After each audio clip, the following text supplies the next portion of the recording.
ना।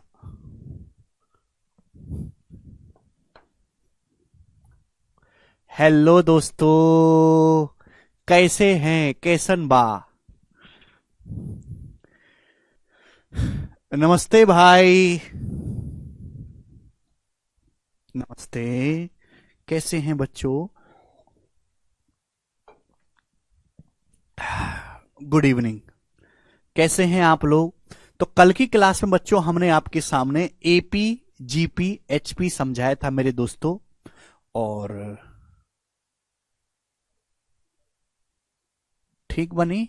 ठीक है। चलिए, तो आज की क्लास में बच्चों हम एपी, जीपी, एचपी पे बेस्ड ही क्वेश्चंस करेंगे। तो शुरू करते हैं मेरे प्यार भी आज की क्लास। और उसके बाद मैं आपको नेक्स्ट चीज समझाऊंगा, नंबर ऑफ फैक्टर्स। ये बताइएगा, 14 सवाल हम कर चुके हैं। कल का लास्ट सवाल आपने देखा? कल की क्लास का जो लास्ट सवाल था, जो मेंस 2021 के पेपर का था, कितना तगड़ा सवाल पूछा था मेरे दोस्तों कल की क्लास में। है भाई? मजा आ गया होगा।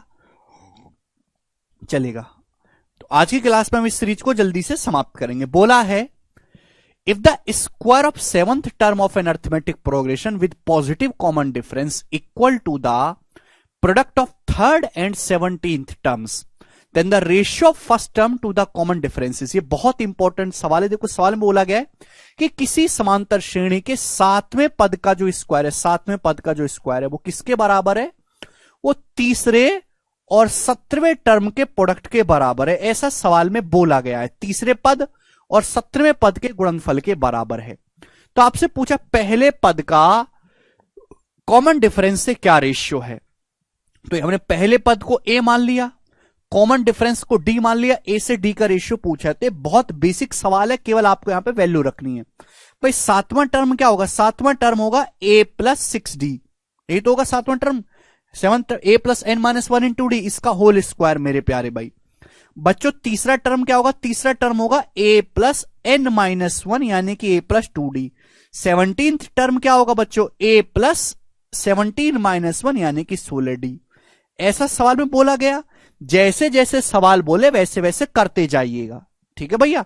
ए प्लस 6d का स्क्वायर करेंगे तो a square plus 36d square plus 2, ये 12ad आ जाएगा मेरे दोस्तों। आप बोलोगे जी सर बिल्कुल सही आएगा। ए की ए में गुणा करेंगे ए स्क्वायर, ए की 16d में 16ad प्लस 2ad, तो ये हो गया 18ad। ठीक है बच्चों। और 2d की 16d में मल्टीप्लाई करेंगे तो 32d स्क्वायर, 32d स्क्वायर आ गया मेरे प्यारे भाई। यही है। अब देखो ए स्क्वायर से बच्चों ए स्क्वायर कट गया, कट गया। जब डी स्क्वायर इधर आएगा तो 36 माइनस 32 कितना आएगा मेरे प्यारे भाई? है भाई, ये आएगा। हाँ, 36 माइनस 32 आ गया 4d square, 4d square equal to मेरे दोस्तों, ये जब 12ad जब उधर चला जाएगा तो 18 माइनस 12 6ad आ जाएगा, 6ad। क्लियर है? आप बोलोगे हाँ जी सर यही आ गया। सवाल में साफ साफ ये बोला गया है कि कॉमन डिफरेंस जो पॉजिटिव है ना, कॉमन डिफरेंस जो है वो मेरे दोस्तों पॉजिटिव। अगर कॉमन डिफरेंस पॉजिटिव है तो हम लोग डी से डी को काट सकते हैं।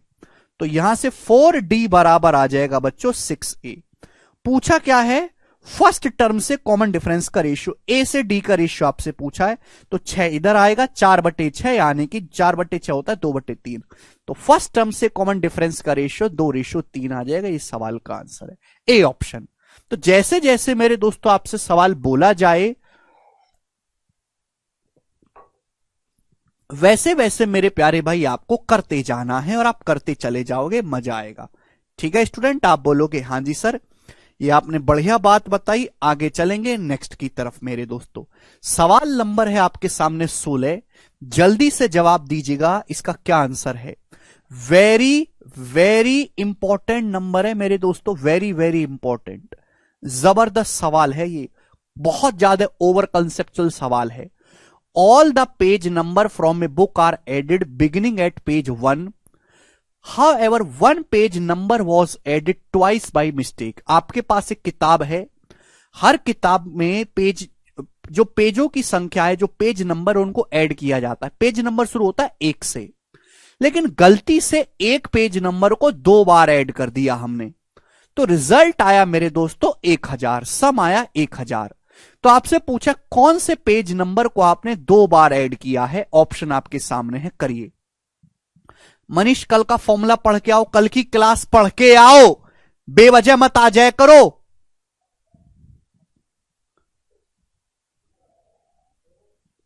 हां जी अरुण,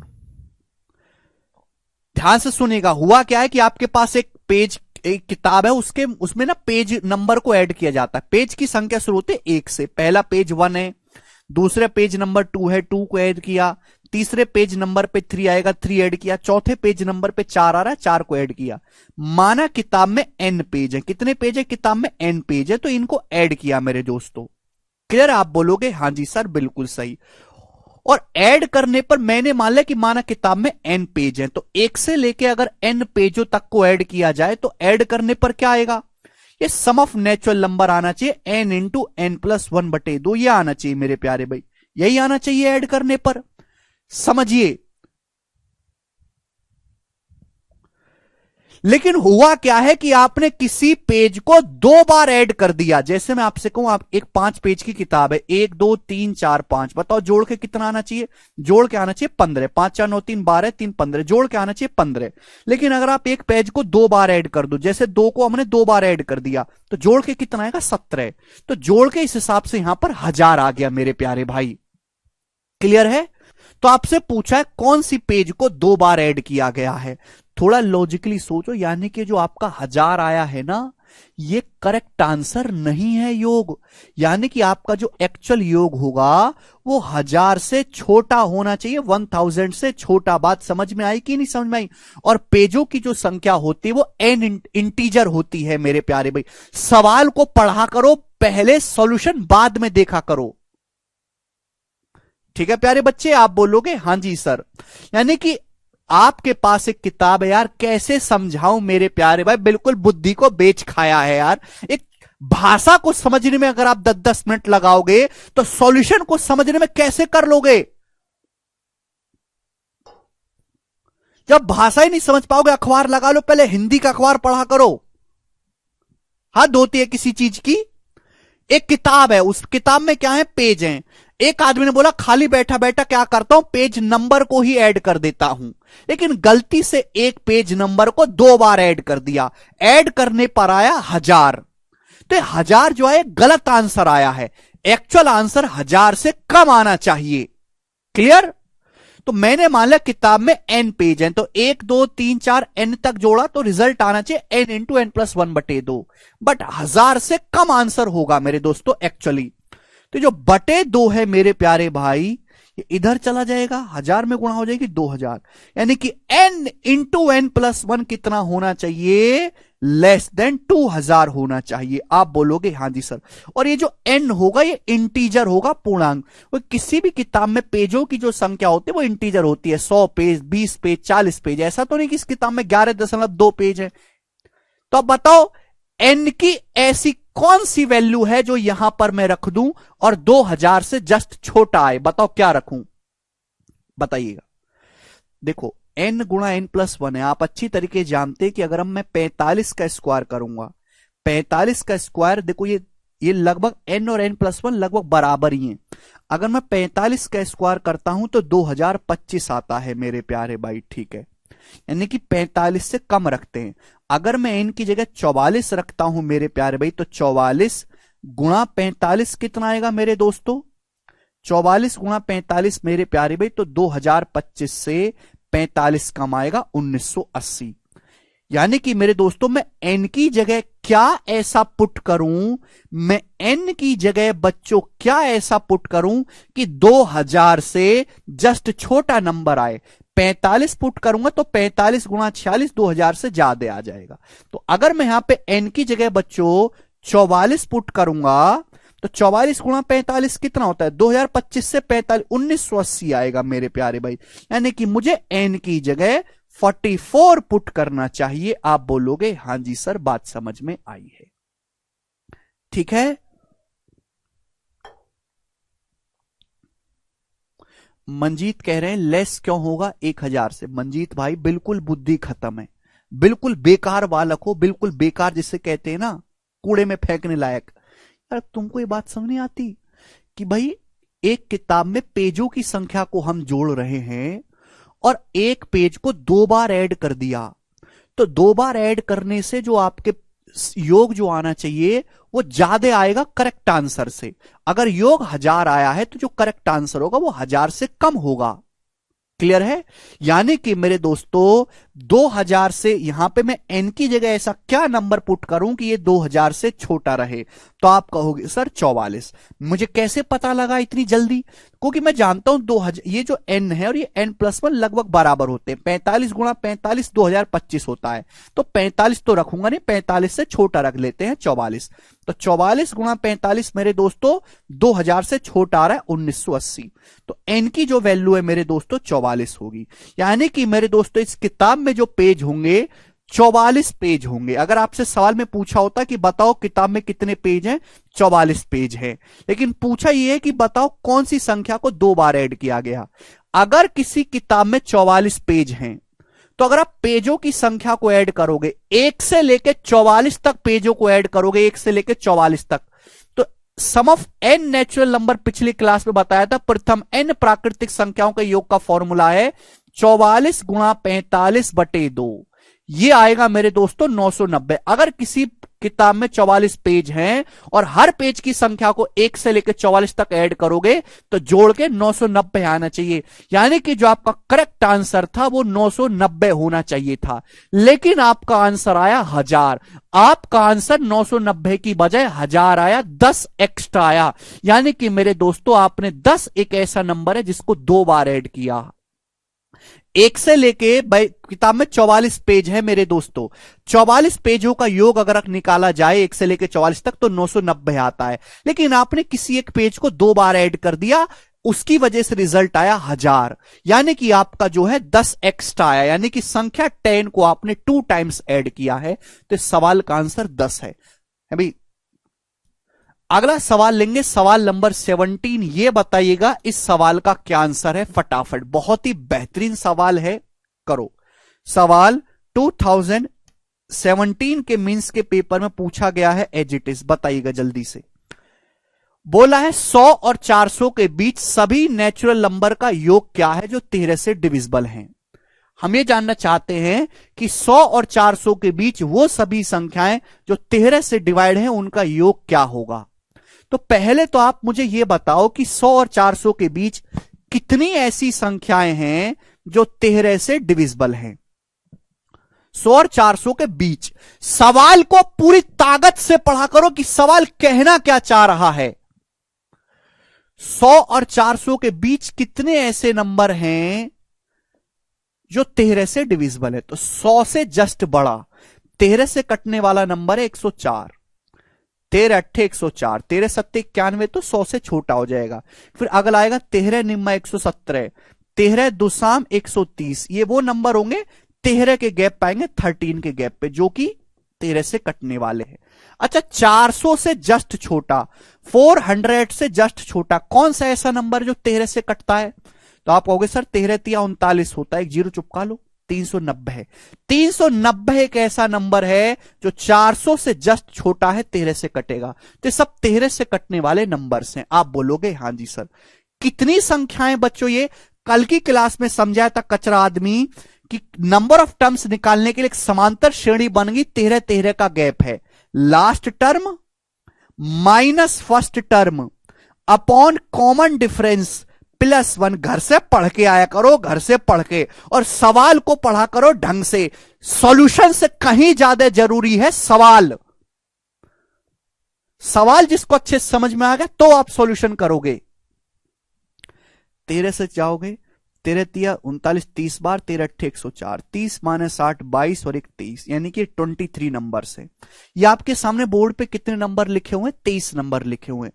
आपसे क्या पूछा है, इनका योग पूछा है। कल की क्लास में बहुत डिटेल में समझाया था, किसी समांतर श्रेणी का अगर आपको पहला पद पता है और आखिरी पद पता है तो योग निकालने के क्या कंसेप्ट लगाएंगे, n/2 a + l। n कितनी संख्या है, 23 संख्या, 23/2। First term plus last term a + l, first term plus last term. 104 में 390 जब आप जोड़ोगे तो 494, 494 आ गया मेरे दोस्तों। आप बोलोगे जी सर क्लियर है।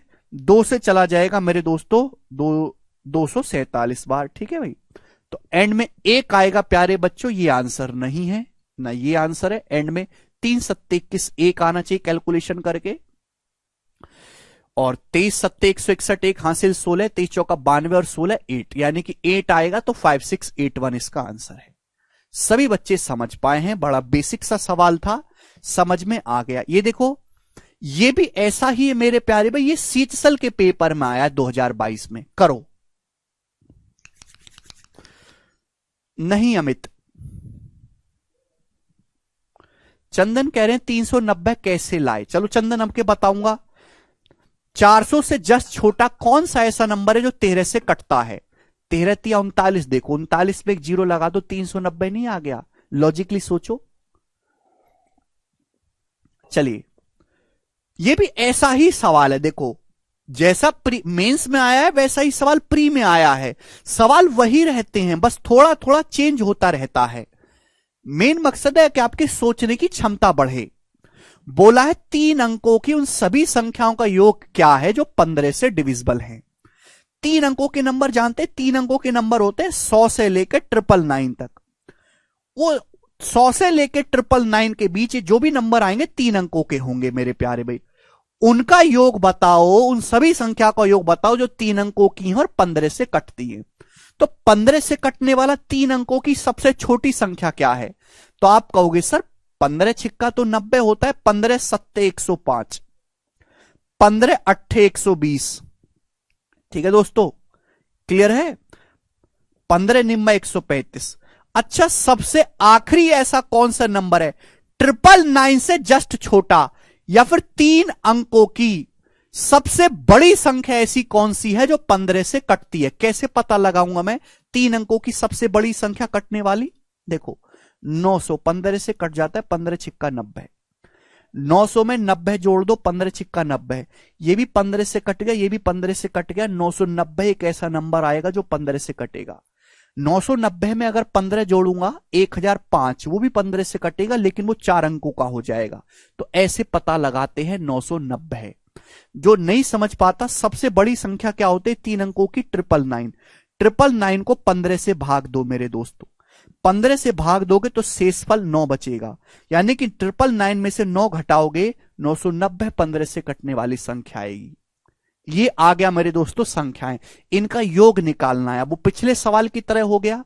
बच्चों कितनी संख्याएं ये समांतर श्रेणी में 15 का गैप है। Last term minus first term, sorry last term minus first term upon common difference plus 1। बच्चों यही आ गया ना स्टूडेंट? आप बोलोगे हाँ जी सर यही आया है, ठीक है ना। 15 से 66 और ये 7, तो यानी कि मेरे दोस्तों 60 संख्याएं। ये कितनी संख्याएं? 60 नंबर्स हैं। कितने नंबर से? 60 संख्याएं। समझ में आया? आप बोलोगे हाँ जी सर।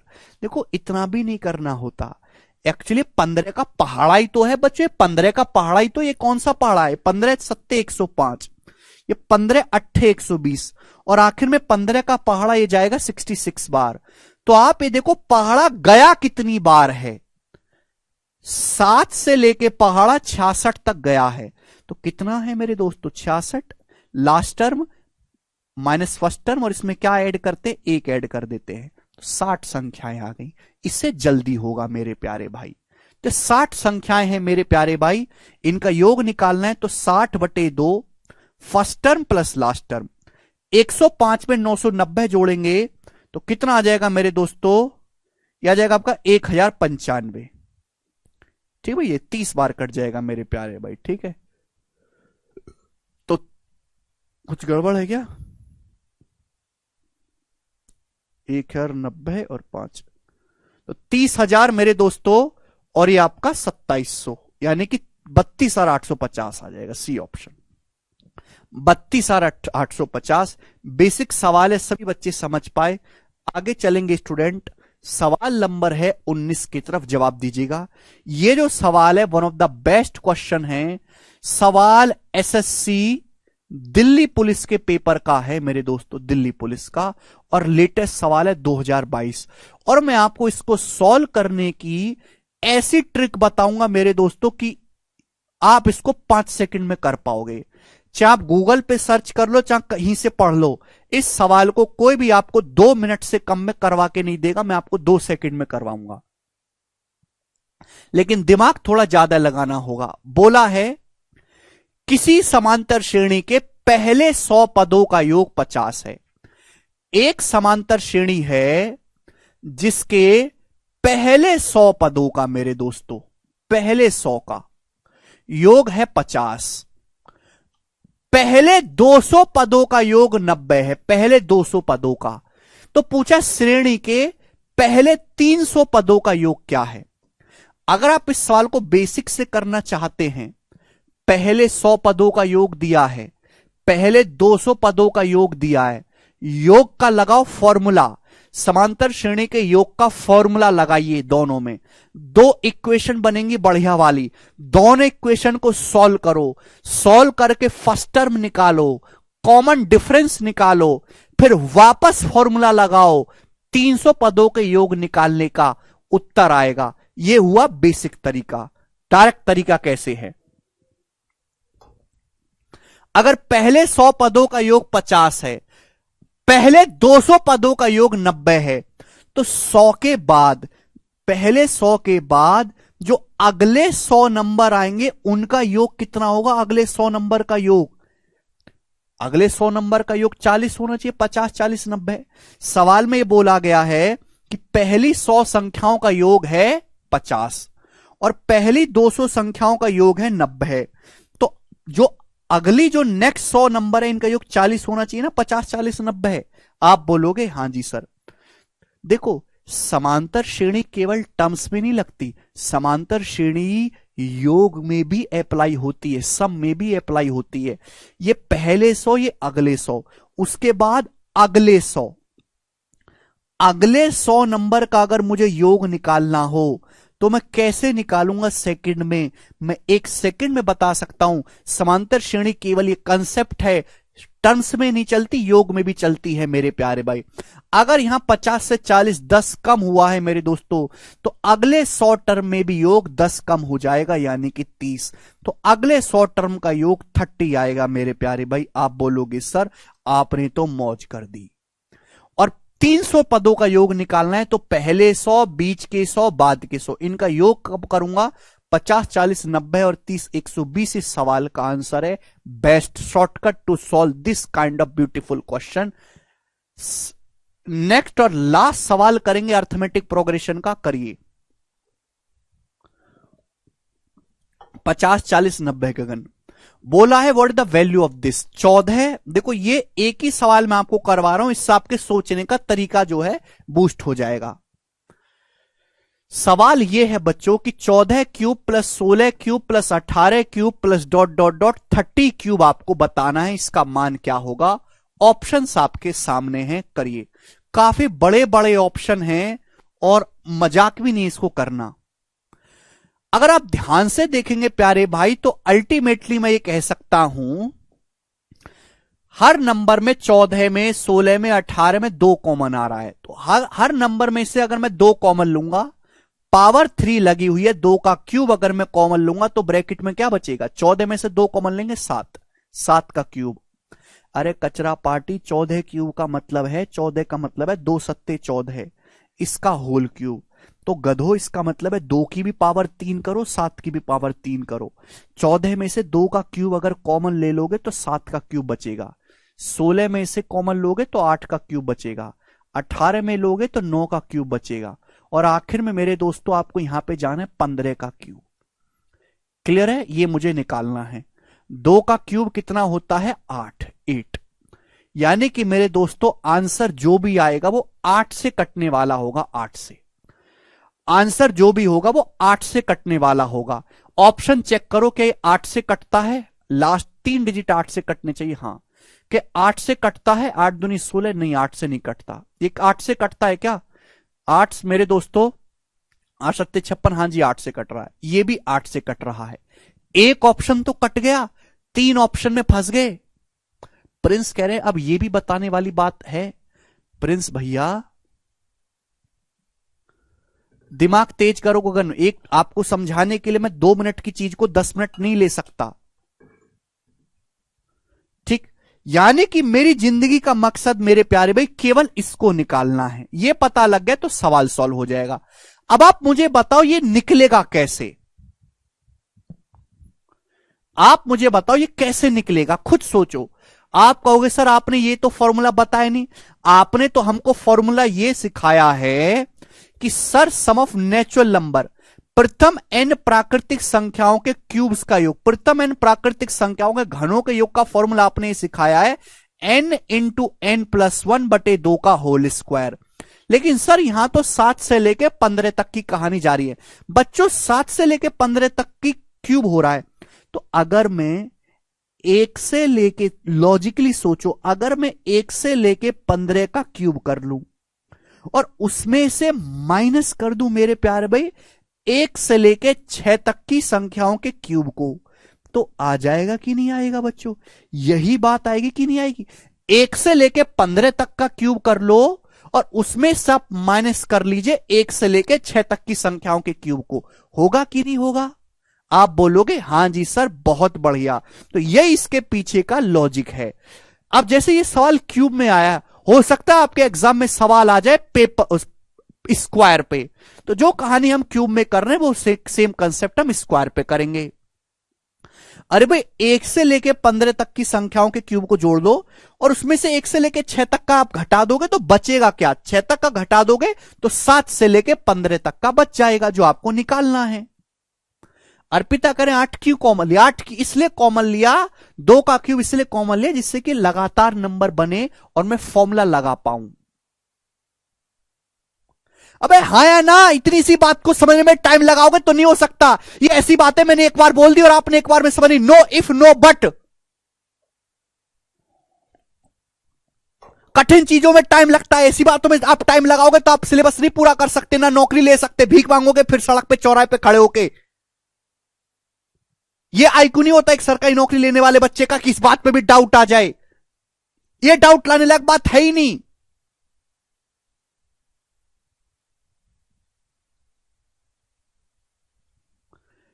एक से लेके 15 के क्यूब में से अगर आप 1 से लेके 6 तक का क्यूब घटा दोगे तो बचेगा क्या? 7 से लेके 15 तक का कटेगा। ठीक है भाई, आप बोलोगे हाँ जी सर ये मैंने फॉर्मूला आपको समझाया है।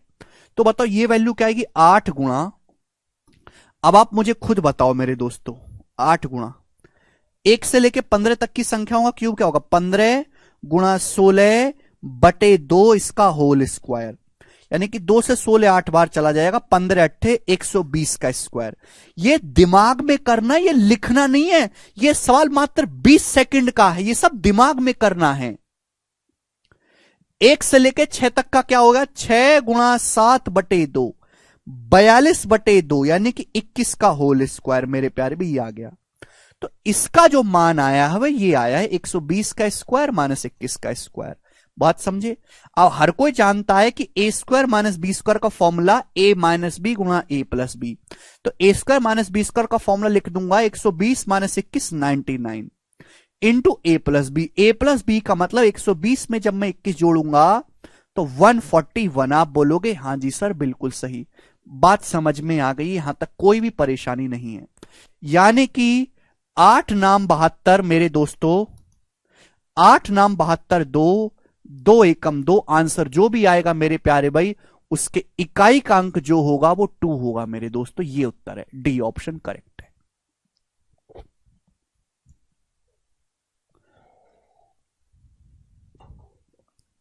ये हो गया इसका पूरा सॉल्यूशन।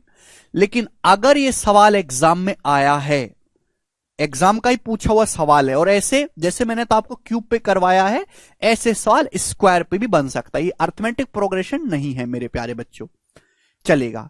तो पहली बात तो आपको ये समझनी चाहिए कि यहां हर नंबर में 2 का क्यूब कॉमन आ रहा है, 2 का क्यूब यानी कि 8। तो आंसर 8 से कटने वाला होना चाहिए।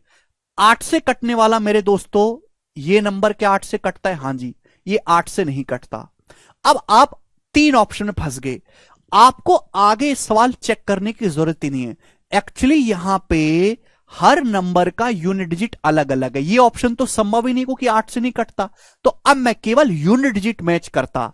14 का क्यूब, 14 का क्यूब यानी कि 4, 6 का क्यूब 6 मेरे दोस्तों। आप बोलोगे जी सर भाई 8 का क्यूब 2 होता है, फिर 0 मेरे दोस्तों। अभी 22 का क्यूब 8 आएगा मेरे प्यारे भाई। 24 का क्यूब यानी कि 24 का क्यूब कितना आ जाएगा मेरे दोस्तों, 4 आ जाएगा। अभी 6 का क्यूब 6 आ जाएगा मेरे दोस्तों। 8 का क्यूब 2 आ जाएगा। 0 का 0 मेरे दोस्तों। 6 4 10, 8 2 10, 6 4 10, 10 मतलब 0। तो यानी कि आंसर जो भी आएगा उसके इकाई का अंक 2 होगा, यानी कि यही आंसर है। तो मैं केवल इतना करके निकल जाता, मैं कुछ करता ही नहीं।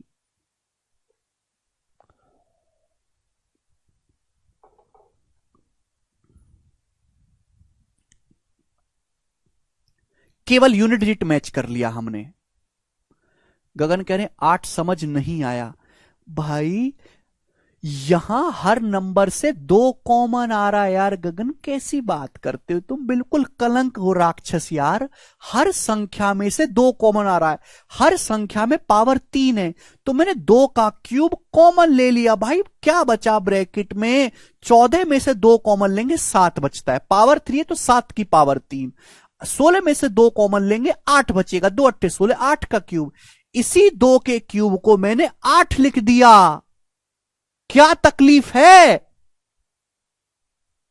पहली बात तो होता तुमको सलाह किसने दी, बेटा तू सरकारी नौकरी की तैयारी कर। कौन ऐसी तुमको सलाह दे रहा, वो तुम्हारा दुश्मन है पक्का है।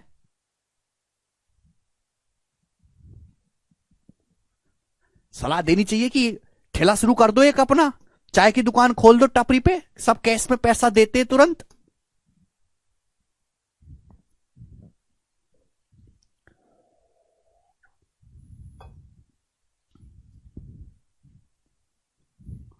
ठीक है भाई, चलेगा।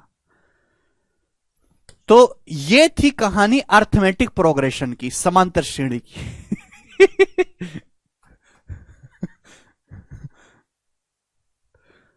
हद होती है यार।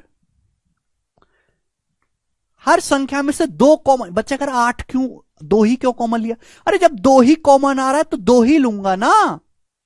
14 16 18 20 22 24 26 28 30, इनमें जब कॉमन ही 2 है तो 2 ही कॉमन लूंगा।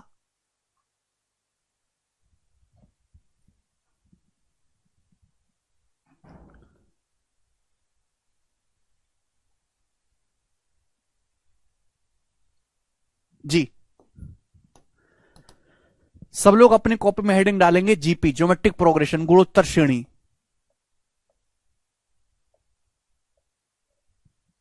सब लोग अपनी कॉपी में हेडिंग डालेंगे जीपी, ज्योमेट्रिक प्रोग्रेशन गुणोत्तर श्रेणी।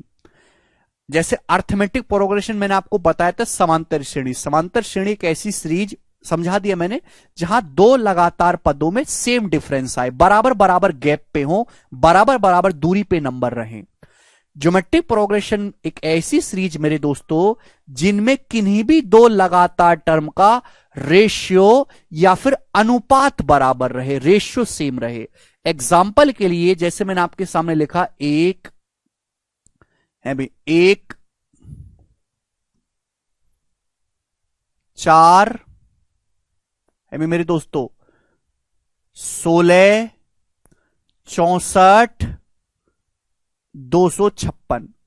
ये मेरे प्यारे भाई मैंने आपके सामने एक सीरीज लिख दी। क्लियर? आप बोलोगे हां जी सर कोई दिक्कत नहीं, ये गुणोत्तर श्रेणी है मेरे दोस्तों, क्योंकि इसमें मेरे प्यारे भाई ये है इसका फर्स्ट टर्म। फर्स्ट टर्म क्या है? 1। अगर आप देखोगे दूसरे टर्म पे 1 से 4 4 गुना हो गया, 4 से 16 कितने गुना हो गया? 4 गुना हो गया। 16 से 64 कितने गुना हो गया? 4 गुना हो गया। 64 से 256 कितने गुना हो गया? 4 गुना हो गया। तो यानी कि यहां पे हर 2 टर्म का रेशियो अनुपात बराबर रहेगा।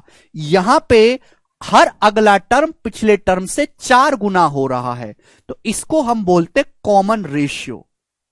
क्या बोलते हैं मेरे प्यार भी? Common ratio. हिंदी में हम इसको कहते हैं सार्वानुपात। हिंदी में हम इसको क्या कहते हैं? सार्वानुपात। सार्वानुपात, कॉमन रेशियो। इसको हम मेरे प्यारे भी डिनोट करते हैं स्मॉल आर से, जैसे कॉमन डिफरेंस को डी से, इसको स्मॉल आर से डिनोट करते हैं। कॉमन रेशियो का मतलब है किसी भी टर्म को उसके पिछले वाले टर्म से भाग देना, T2 अपॉन T1।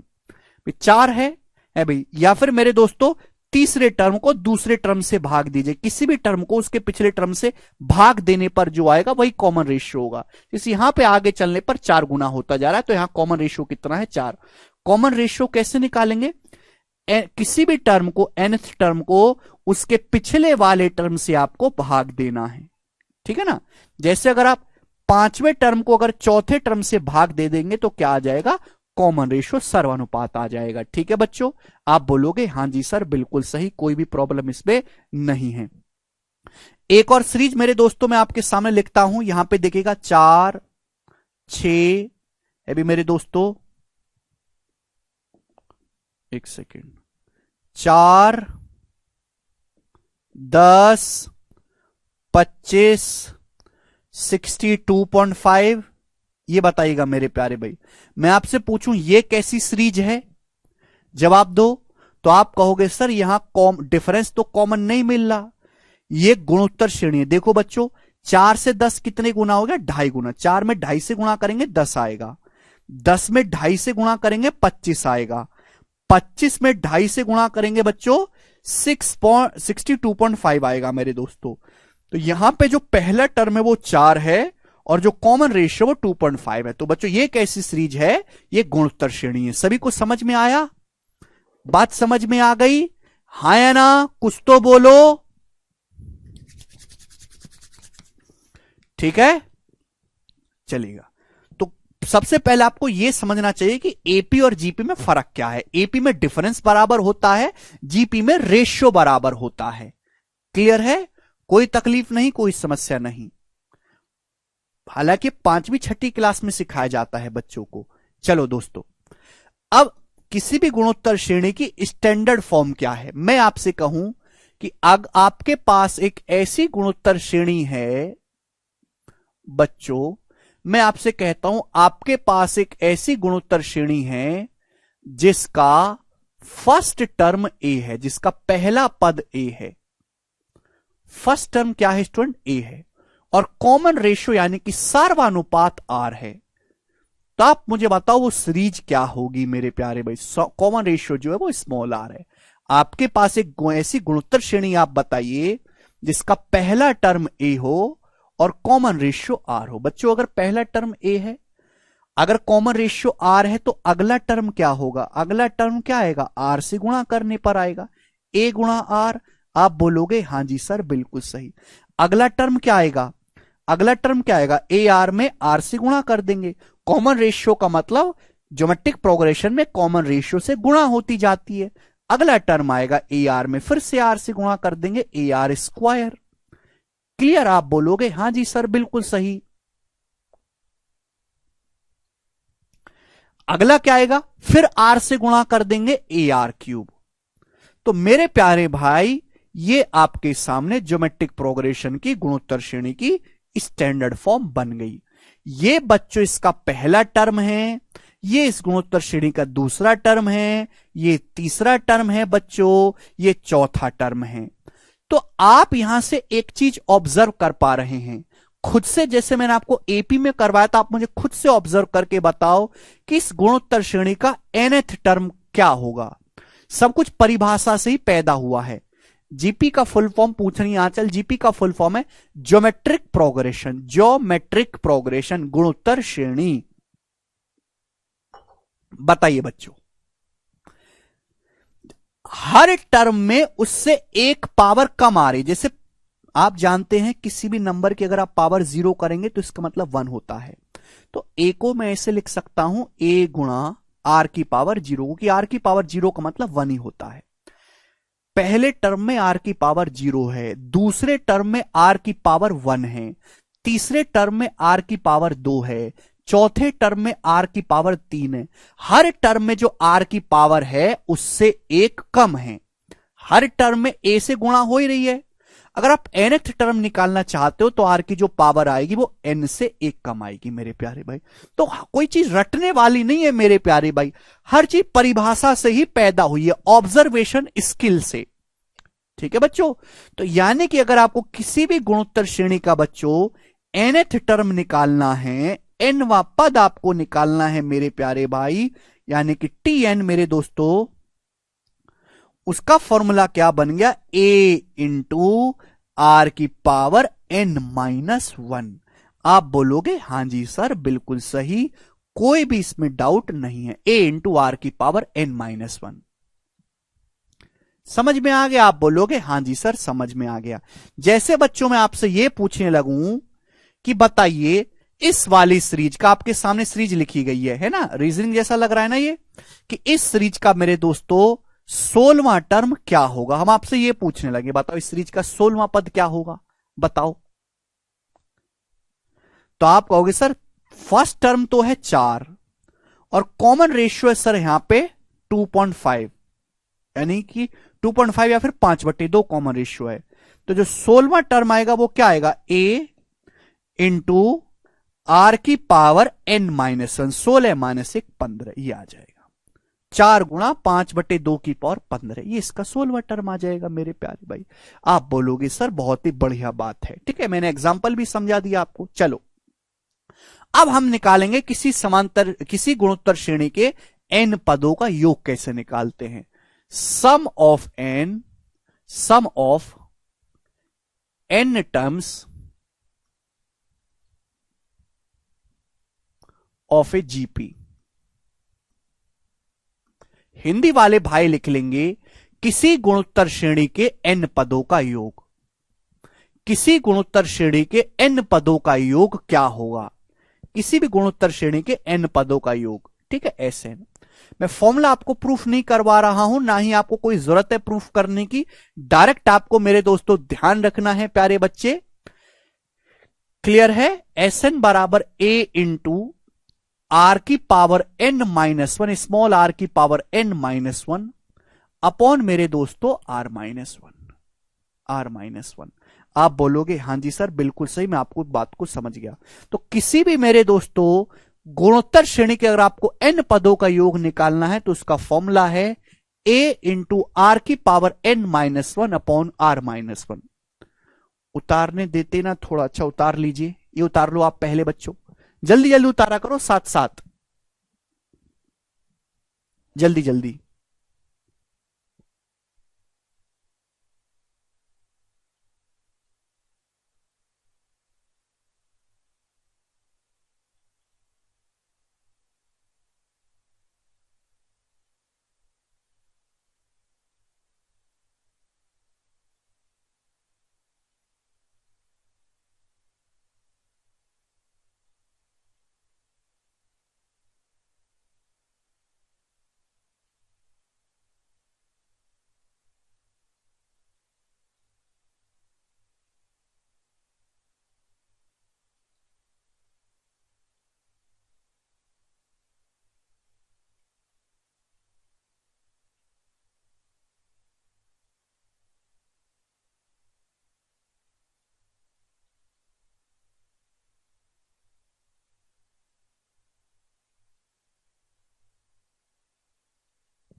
ठीक है भाई, चलेगा। अब मेरे प्यारे भाई मैं आपसे नेक्स्ट और मोस्ट इंपॉर्टेंट कंसेप्ट आपके सामने डिस्कस करने वाला हूं, प्यार से समझिएगा। ये भी उतार लिया ना आप सभी लोगों ने? सर Sn बराबर 1-r की पावर n अपॉन 1-r, ये भी तो, अरे भाई या आप इस बात को ऐसे भी अगर आप ऊपर नीचे माइनस से गुणा कर दो तो कोई फर्क पड़ेगा क्या, 1-r की पावर n अपॉन 1-r, क्या इन दोनों बात में कोई फर्क है भाई? मैं आपके सामने ऐसे लिखता हूं a minus B upon C minus D, मैं ऐसे लिख लू b minus A upon D minus C, क्या कोई फर्क है? ऊपर नीचे माइनस से गुणा कर दो। ये बात में भी डाउट ले आते हो यार, चाहे ऐसे लिख लो चाहे ऐसे लिख लो, बात एक ही है। ठीक है दोस्त, आगे चलते हैं, नेक्स्ट कंसेप्ट की तरफ हम चलेंगे प्यारे भाई, ध्यान से सुनिएगा हम क्या कहना चाह रहे हैं। चलो,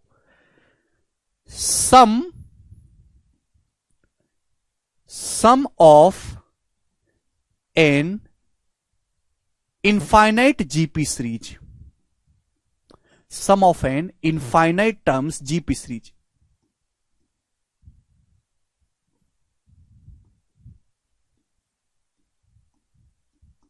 हिंदी वाले भाई लिख लेंगे अनंत पदों वाली गुणोत्तर श्रेणी का योग।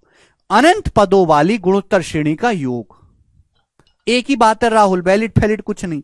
अनंत पदों वाली मेरे प्यारे भाई गुणोत्तर श्रेणी का योग, अनंत पदों वाली गुणोत्तर श्रेणी का योग। अब इसमें दो केस बनते हैं मेरे प्यारे भाई, दो केस। मैं आपको दो केसों को बड़े प्यार से समझाता हूं। अगर मेरे दोस्तों एक ऐसी ज्योमेट्रिक प्रोग्रेशन का आप सम निकाल रहे हो जिसमें इनफाइनाइट टर्म्स है, अनंत टर्म्स है, अगर मेरे प्यारे भाई कॉमन रेशियो 1 से बड़ा है, सार्वनुपात 1 से बड़ा है, तो ऐसी गुणोत्तर श्रेणी के इनफाइनाइट टर्म्स का जो योग होगा वो इनफाइनाइट आएगा।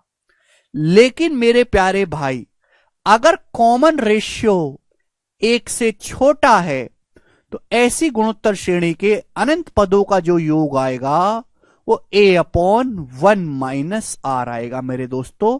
योग फाइनाइट होगा, एक निश्चित वैल्यू होगी। आप कहोगे सर ये क्या बकवास है, बेसिक से बताओ। देखो बेसिक समझाते हैं। एक ऐसी गुणोत्तर श्रेणी मेरे दोस्तों जिसमें अनंत पद हैं, जैसे मैं आपके सामने लेता हूं 2, 6, 18, 54, 162, ये आपके सामने गुणोत्तर श्रेणी है और ये अनंत तक जा रही है। दुनिया का सारा कागज खत्म कर दो लेकिन आप इस सीरीज को लिखते रहो मेरे प्यारे भाई। तो मैं आपसे जानना चाहता हूं कि अगर इसका योग निकालूं तो क्या आएगा। यहां कॉमन रेशियो जो है वो 3 है, 3 गुना हो रहा है। 2 से 6 गुना 3, 2 का 3 गुना करेंगे 6, 6 का 3 गुना 18, 18 का 3 गुना 54, 54 का 3 गुना 162। ये एक ऐसी सीरीज है जो अनंत तक जा रही है, कभी खत्म नहीं होगी और इसमें जो कॉमन रेशियो वो 1 से बड़ा है। अगर मैं इस सीरीज का योग निकालूंगा मेरे प्यारे भाई तो हर नंबर बड़ा होता जा रहा है, हर अगला नंबर पिछले वाले से बड़ा होता जा रहा है। ये बड़ा बड़ा बड़ा बड़ा बड़ा बड़ा बड़ा बड़ा ही होता जाएगा। आखिर में इतना बड़ा हो जाएगा कि हम काउंट ही नहीं कर सकते कितना बड़ा है, यानी कि अनंत जितना बड़ा हो जाएगा, इनफाइनाइट। क्लियर? आप बोलोगे हां जी सर बिल्कुल सही। तो इस वजह से वो कि यहां हर नंबर बढ़ता ही जा रहा है, रुकने का नाम नहीं ले रहा, तो इस सीरीज के इनफाइनाइट टर्म का जो सम आएगा वो अनंत होगा मेरे दोस्तों।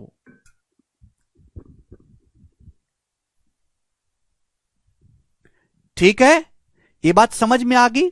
लेकिन अगर कोई गुणोत्तर श्रेणी ऐसी है जैसे कि मेरे प्यारे भाई 1, ठीक है दोस्तों, 1 प्लस, यहां पे कौन सा एग्जांपल है, ठीक है भाई, 1 plus 1/6 plus 1/36 plus 1/216 plus dot dot dot dot infinite. बताइएगा, ये एक ऐसी गुणोत्तर श्रेणी है मेरे प्यारे भाई, थोड़ा दिमाग लगाया करो यार। मैं आपके पीछे इन बातों को समझाने में 1 घंटा नहीं खराब कर सकता। मेरे पास एक लिमिटेड टाइम है, उस लिमिटेड टाइम में ही समझना और समझाना है। 10 मिनट में कंसेप्ट समझना, सीख गए तो ठीक, नहीं सीख गए तो छोड़ दीजिए। 10 मिनट से ज्यादा आपके पास टाइम है ही नहीं इस चीज को समझने के लिए। केवल समझना जरूरी नहीं है भैया, सिलेबस भी बढ़ाना है आगे यार, परेशान हो रहे हैं बच्चे। यहां अगर आप देखेंगे भाई ये भी इनफाइनाइट जीपी सीरीज है, ये भी अनंत पदों वाली जीपी सीरीज है। यहां कॉमन रेशियो 1 से बड़ा है, यहां कॉमन रेशियो क्या है, 1 से छोटा है मेरे प्यारे भाई। देख रहे हैं यहां कॉमन रेशियो कितना है, 1/6। बोलो देखो ना, 1 से 1/6 गुना 1/6 में फिर 1/6 से गुना 1/36, 1/36 से में 1/6 से गुणा 1/216 है। आप बोलोगे हां जी सर बात को समझ गया। अगर आप ध्यान से देखोगे मेरे प्यारे भाई, 1 से छोटा नंबर है 1/6, 1/6 से छोटा नंबर है 1/36, 1/36 से छोटा नंबर है 1/216, यानी कि हर अगला नंबर पिछले वाले नंबर से छोटा होता जा रहा है। आखिर में मेरे दोस्तों नंबर जाते जाते आगे जाके इतने छोटे हो जाएंगे कि उनकी वैल्यू लगभग 0 आ जाएगी। मैं आपसे कहूं कि 1/6 की पावर 100, ये नंबर इतना छोटा होगा कि इसकी वैल्यू लगभग 0 है, इसका कोई वजूद ही नहीं है। यानी कि मेरे दोस्तों इनको जोड़ के एक फाइनाइट आंसर आएगा, एक लिमिटेड आंसर आएगा मेरे प्यारे भाई, ठीक है ना। यहां ये नंबर हर बार आगे बढ़ता जा रहा है, बढ़ता बढ़ता बढ़ता रुकने का नाम नहीं ले रहा, तो जोड़ के अनंत हो गया। लेकिन यहां पे नंबर आगे जाने पर घटते जा रहे हैं और आखिर में इतने छोटे हो जाएंगे कि उनकी वैल्यू लगभग 0 होगी। तो यहां जो सम आएगा, यहां कॉमन रेशियो 1 से छोटा है, वो लिमिटेड आएगा और सम आएगा कितना, a/1 - r। पहला टर्म क्या है, यहां पर 1 है। फर्स्ट टर्म क्या है बच्चों, ये फर्स्ट टर्म यहां पे 1 है। कॉमन रेशियो कितना है, 1/6। तो 1 - 1/6 होता है 5/6। ये ऊपर चला जाएगा 6/5, यानी कि इनको जोड़ के जो आएगा वो लगभग 6/5 आएगा। समझ में आया? बस इतनी ही कहानी आपको जाननी है, इसके अलावा कुछ जानने लायक है ही नहीं। ठीक है बच्चों, अब इसी पर बेस्ड में सवाल करूंगा, जल्दी से समझ लीजिएगा। सवाल नंबर 21। केशव पानी करना यार पोर्टल में। फाइंड द वैल्यू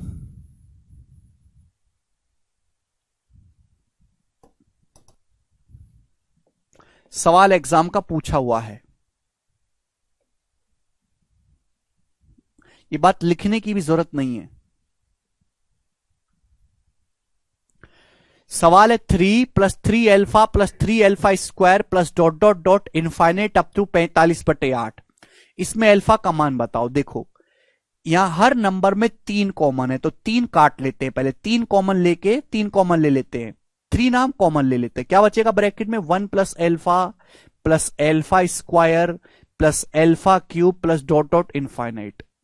और राइट साइड में क्या है, 45/8। यही है बच्चों, आप बोलोगे हां जी सर यही है। अब 3 से जो 45 है कितनी बार कट जाएगा, 15 बार कट जाएगा, 15/8। एक्चुअली बेसिक में सवाल ये है, आप अगर ध्यान से देखेंगे तो ये एक ज्योमेट्रिक प्रोग्रेशन है, गुणोत्तर श्रेणी है, जहां कॉमन रेशियो क्या है बच्चों, कॉमन रेशियो है अल्फा, और इसके अनंत पदों का योग एक फाइनाइट नंबर आ रहा है। यानी कि इसका मतलब यहां कॉमन रेशियो जो होगा वो 1 से छोटा होगा। तो इसके अनंत पदों का योग कितना आएगा, 1/1 - अल्फा। इसकी वैल्यू सवाल में कितनी दे रखी है, 15/8। आपको अल्फा का मान निकालना है, तो पलट देते हैं बच्चों। 1 - अल्फा को आप पलटोगे तो 15/8 को पलट देंगे तो 8/15 हो जाएगा। ठीक है बच्चों, आप बोलोगे हां जी सर। तो अल्फा की वैल्यू क्या आएगी, 8/15 इधर आ जाएगा, 1 - 8/15 यानी कि 7/15। तो 7/15 इस सवाल का आंसर होगा बच्चों। ए ऑप्शन यहां से करेक्ट बनता है। सभी बच्चे समझ पाए? बेसिक सवाल था मेरे प्यारे भाई, ठीक है ना। आगे चलते हैं अगले सवाल की तरफ। 21वां सवाल था बच्चों, 22वां सवाल बनाइएगा। ज्यादा मेरे दोस्तों यहां पे दिक्कत होती नहीं है, करिएगा। वेरी वेरी इंपॉर्टेंट ये वाला सवाल। कोई ऐसा एग्जाम नहीं है सरकारी जिसमें ये वाला सवाल ना पूछा गया हो। ये वाला सवाल कोई ऐसा सरकारी एग्जाम भारत में नहीं है। और मैं आपको इसको दोनों बताऊंगा, मैं इसका बेसिक भी बताऊंगा और मैं आपको इसका डायरेक्ट शॉर्टकट भी समझाऊंगा। चलिए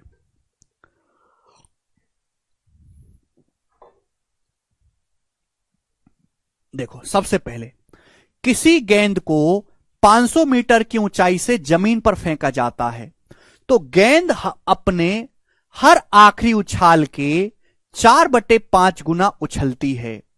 गेंद के रुकने तक कुल दूरी ज्ञात करें। मेरे प्यारे भाई, पहले यदि किसी गेंद को 500 मीटर की ऊंचाई से उछाला जाता है, तो गेंद अपने हर आखिरी उछाल का 4/5 गुना उछलती है। गेंद के रुकने तक कुल दूरी ज्ञात करें। इस सवाल में केवल गणित लगाना है, फिजिक्स का कोई वजूद नहीं है मेरे दोस्तों। जैसे ये है मेरे दोस्तों फर्श, आपने यहां से मेरे प्यारे भाई, थोड़ा नीचे कर लेता हूं, जैसे सपोज मेरे दोस्तों फर्श है, आपने यहां से एक बॉल गिराई मेरे दोस्तों, बॉल।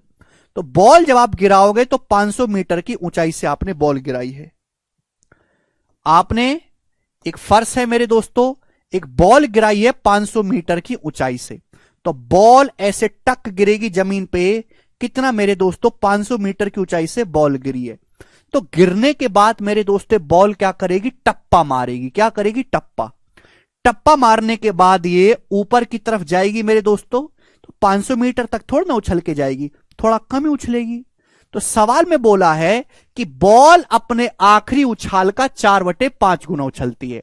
अगर पिछला उछाल 500 का था तो 500 का 4/5 कितना होता है, 400। यानी कि इस बार बॉल 400 मीटर ही मेरे दोस्तों ऊपर उछल के जाएगी, 400 मीटर। आप बोलोगे हां जी सर, बहुत बढ़िया सर, अरे वाह, ऑस्कर मिलेगा सर आपको। इसके बाद जब बॉल 400 मीटर जाएगी, उछलने के बाद भाई बॉल नीचे भी तो वापस आएगी, बॉल नीचे भी तो वापस आएगी। आप बोलोगे हां जी सर, तो बॉल 400 मीटर नीचे वापस आएगी, यही चलेगा। आप बोलोगे हां जी सर, यही चलेगा। इसके बाद बच्चों बॉल वापस उछल के जाएगी मेरे प्यारे में, बॉल वापस टप्पा मारेगी, उछल के जाएगी। जमीन पे टप्पा मारा, टक, फिर उछल के जाएगी। तो पूरी लेंथ नहीं उछल के जाती, अपने आखिरी उछाल का 4/5 ही उछलेगी। आखिरी उछाल बॉल का कितना था, 400 मीटर का। तो 400 का 4/5 कितना होता है मेरे दोस्तों, 320। यानी कि अब बॉल जो है 320 मीटर ही उछलेगी मेरे प्यारे भाई। आप बोलोगे सर बहुत बढ़िया। उछलने के बाद बॉल भाई वापस भी तो आएगी नीचे जमीन पर, तो बॉल 320 मीटर ही वापस आएगी मेरे प्यारे भाई। और 320 मीटर वापस आने के बाद बॉल फिर से टप्पा खा के ऊपर जाएगी, टक, टप्पा खाया और ऊपर जाएगी मेरे दोस्तों। कितनी मेहनत करता हूं मैं आपको समझाने के लिए, जबकि एक बालक को जो ग्रेजुएट हो चुका है, ये बात खुद से दिमाग में समझ लेनी चाहिए। पर तुम तो ग्रेजुएट के नाम पे कलंक हो। जब ये ऊपर जाएगी मेरे प्यारे भाई, तो अपने पिछले उछाल का 4/5 ही जाएगी, 320 मीटर का 4/5 ही जाएगी। यानी कि कितना, 256 मीटर ही बॉल उछल के जाएगी, फिर वापस आएगी मेरे दोस्तों जमीन पे, 256 मीटर ये वापस आएगी। और इसी तरीके से ये अनंत टप्पे खाएगी, इनफाइनाइट तक ये टप्पे खाती रहेगी, उछलती रहेगी। तो ये एक सीरीज बन गई मेरे दोस्तों। आपसे पूछा है गेंद के द्वारा रुकने तक कुल दूरी ज्ञात करें। साकेट करें सर, कुछ समझ नहीं आ रहा, नथिंग। अगर साकेट आपको ये बात भी समझ में नहीं आई है तो मैं आपको बिल्कुल सही सलाह दूंगा। कोई टीचर सलाह नहीं देता, ना कोई आपको समाज में मिलेगा। You just leave preparation and do something else in your life. सरकारी नौकरी की तैयारी छोड़ के कुछ और जीवन में करो, वहां आपके करियर का अच्छा स्कोप है। यहां आपका कुछ भी नहीं हो पाएगा भाई, कुछ भी। जो आदमी बॉल उछाल के नीचे जमीन पर टप्पा नहीं मार पा रहा, वो जीवन में क्या करेगा। ऐसा तो नहीं कि मैं आपको नासा में रॉकेट लॉन्च करना सिखा रहा हूं, या मंगल ग्रह पे हमारी लैंडिंग हो रही है, या रामानुजम जी की बहुत ही इनफाइनाइट की इक्वेशन समझा रहा हूं।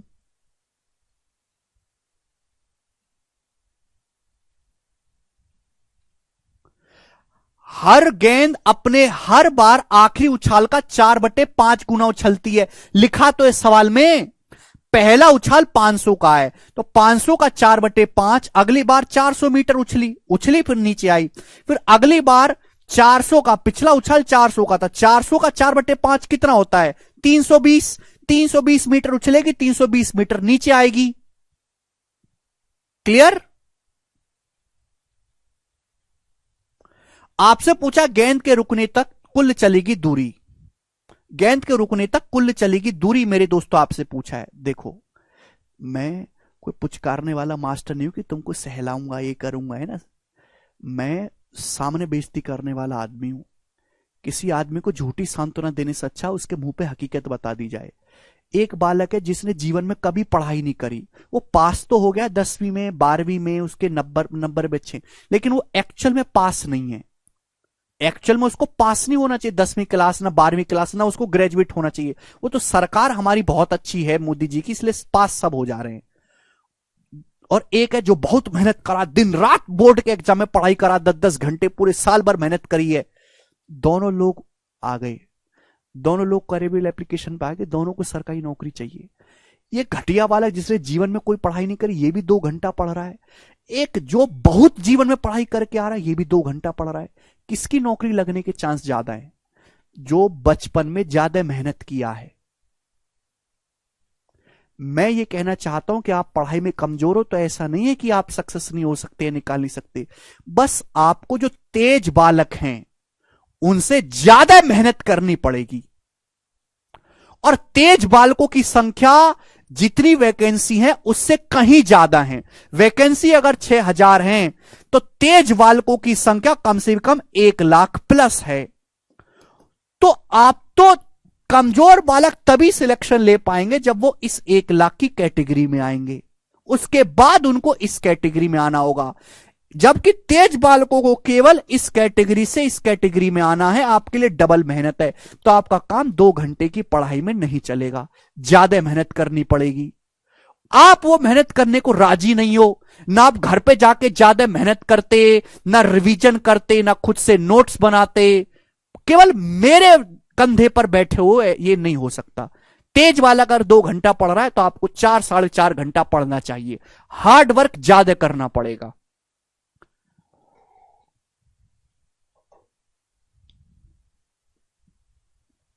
बचपन के पाप को धोना पड़ेगा। अब बताओ, आपके डाउट ये आ जा रहा है कि सर 256 कैसे आया? मैंने 320 का 4/5 डायरेक्ट 256 लिख दिया तो ये डाउट आ गया 256 कैसे आया। अरे इस बात को आप खुद से भी तो कर सकते हो कि 5 से 320 से चला जाएगा 2 बार, 32 अट्ठे 256। ये कोई डाउट लाने वाली बात है? हद होती है। हर उछाल अपने पिछले उछाल का 4/5 गुना है।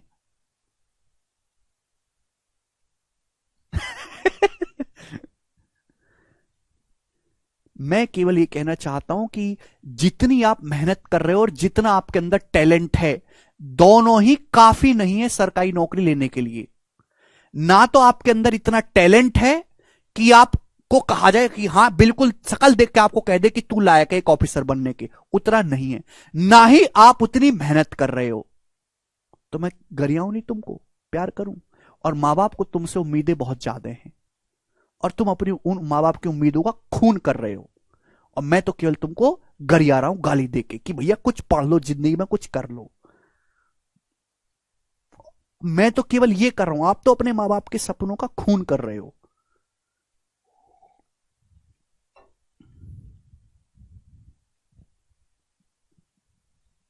चलिए, अब आपसे पूछा है गेंद रुकने तक कितनी दूरी चलेगी। अब मेरे दोस्तों ध्यान से सुनिएगा।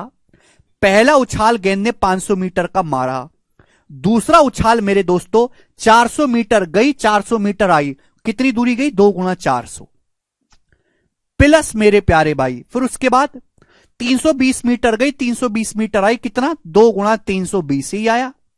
फिर उसके बाद मेरे दोस्तों 256 मीटर ऊपर गई, 256 मीटर नीचे आई, 2 गुना 256। तो ये कहां तक जाएगा मेरे दोस्तों? ये अनंत तक जाएगा मेरे प्यारे भाई। इतनी दूरी जो है वो बॉल ने कवर की है, इतनी दूरी इनफाइनाइट तक मेरे दोस्तों बॉल टप्पा खाती रहेगी। देखो मेरे दोस्तों, यहां सारे नंबर में 2 से गुणा हो रही, 2 से गुणा, 2 से गुणा। यहां 500 एक ही बार है। क्यों एक बार है? वो कि बॉल को 500 मीटर से उछाला है। तो भैया अगर मैं इसमें 500 जोड़ दूं या 500 घटा दूं, कोई दिक्कत है? ये जो 500 है मैं इसको ऐसे लिख सकता हूं, 500 जोड़ दिया, 500 घटा दिया, 2 गुणा 500 और मेरे दोस्त है माइनस का 500, मैं ऐसे लिख सकता हूं। समझ में आया कि नहीं आया भाई? मैंने ये यहां हर नंबर में, बाकी सारे ही नंबर में 2 से गुणा, यहां 2 से गुणा नहीं है। तो 500 को ऐसे लिख सकता हूं, 2 गुणा 500 माइनस 500। 2 से गुणा कर दिया मेरे दोस्तों, 500 घटा लिया, 1000 माइनस 500 500 ही होता है। अब मेरे प्यारे भाई ये जो है ये एक ज्योमेट्रिक प्रोग्रेशन बन गई है, गुणोत्तर श्रेणी, अगर इसको गौर से देखा जाए मेरे प्यारे भाई। यहां से 2 तो कॉमन आ गया, ब्रैकेट में बचा मेरे दोस्तों 500 plus 400 plus 320 plus dot dot dot dot infinite. ठीक है बच्चों, और माइनस का 500। आप बोलोगे हाँ जी सर। और इस गुणोत्तर श्रेणी का आपको निकालना है सम। ये मेरे दोस्तों ध्यान से सुनेगा, ये यहां पे कॉमन रेशियो कितना है? यहां पे कॉमन रेशियो कितना है? 4/5। 500 का 4/5 400, 400 की 4/5 में गुणा करेंगे 320, 320 की 4/5 में गुणा करेंगे 256, क्योंकि हर उछाल अपने आखिरी उछाल का 4/5 गुना है, 4/5 गुना। तो ट्वाइस इंटू क्या होता है फॉर्मूला? ए अपॉन मेरे प्यारे भाई first term A upon 1 minus R. First term है 500, कॉमन रेशियो 4/5, 1 माइनस 4/5, और इसमें से माइनस करना है मेरे प्यार भी 500। आप बोलोगे जी सर बिल्कुल सही। तो 2 गुणा 500 कितना हो गया 1000, 2 गुणा 500 हो गया 1000, 1 माइनस 4/5 1/5, 1/5 जब ऊपर जाएगा तो 5000, तो 5000 माइनस 500 कितना आ गया 4500 मीटर। तो बॉल रुकने से पहले तक 4500 मीटर की दूरी तय करेगी। ये सवाल का आंसर है, ए ऑप्शन करेक्ट है। समझ में आया? दुगना क्यों किया चंदन? बॉल आपसे पूछा गेंद के रुकने तक कुल दूरी ज्ञात करें, कुल दूरी। बॉल 400 मीटर ऊपर गई, 400 मीटर नीचे आई, ये दूरी कितनी होगी? 400 प्लस 400, 2 गुणा 400 नहीं हो गया?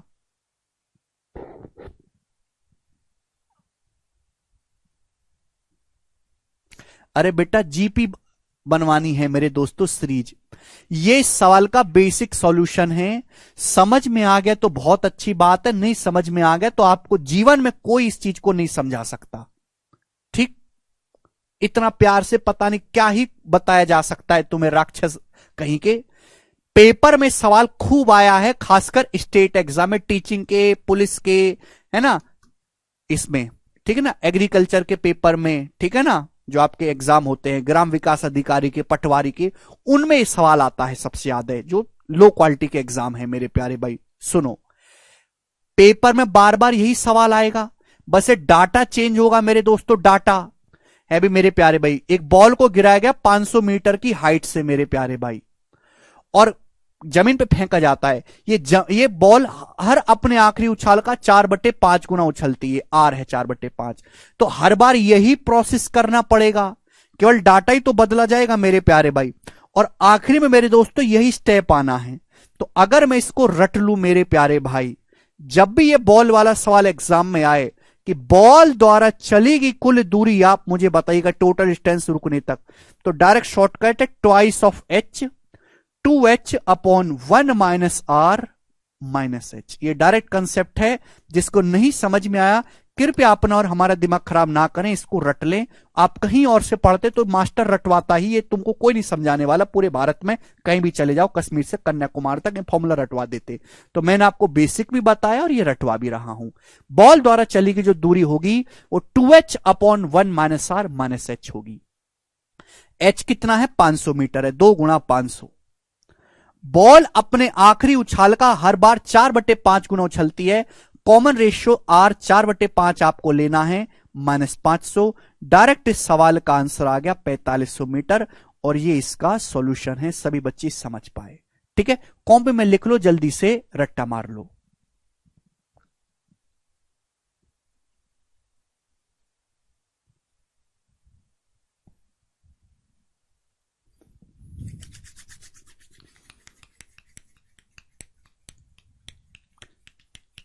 यस विनायक, बिल्कुल सही विनायक। ठीक है, एक सवाल में ही समझने वाली चीज है, इससे ज्यादा इसमें टाइम खराब करने वाला नहीं है। ठीक है भाई, आगे चलते हैं। नेक्स्ट क्वेश्चन, सवाल नंबर बच्चों 23, जवाब दीजिएगा मेरे प्यारे भाई। इस क्वेश्चन का क्या आंसर है, बनाओ। The sum of 4 plus 44 plus 444 plus dot dot dot up to N terms, ये क्लास 10वीं की एनसीईआरटी में दिया है, एनसीईआरटी में क्लास 10वीं की, और ये 10वीं की एनसीईआरटी का सबसे पॉपुलर क्वेश्चन है। चाहे आपके यूपी बोर्ड की किताब हो, चाहे एमपी बोर्ड की, चाहे बिहार बोर्ड की, हर बोर्ड की 10वीं किताब में सवाल है, और ये सबसे पॉपुलर क्वेश्चन है। बताओ बच्चों क्या होगा इस सवाल का आंसर, बनाइए। इसके भी दोनों तरीके समझाऊंगा, बेसिक भी मेरे दोस्तों और शॉर्टकट भी। बताओ कौन सा सीखना है। आपके सामने एक संख्या दिया है 4, फिर 44, फिर 444 dot dot dot up to N terms तक, 9 एन टर्म्स तक है। इसका योग कितना होगा बताइएगा। किसी को दिमाग में आ रहा है कैसे करेंगे?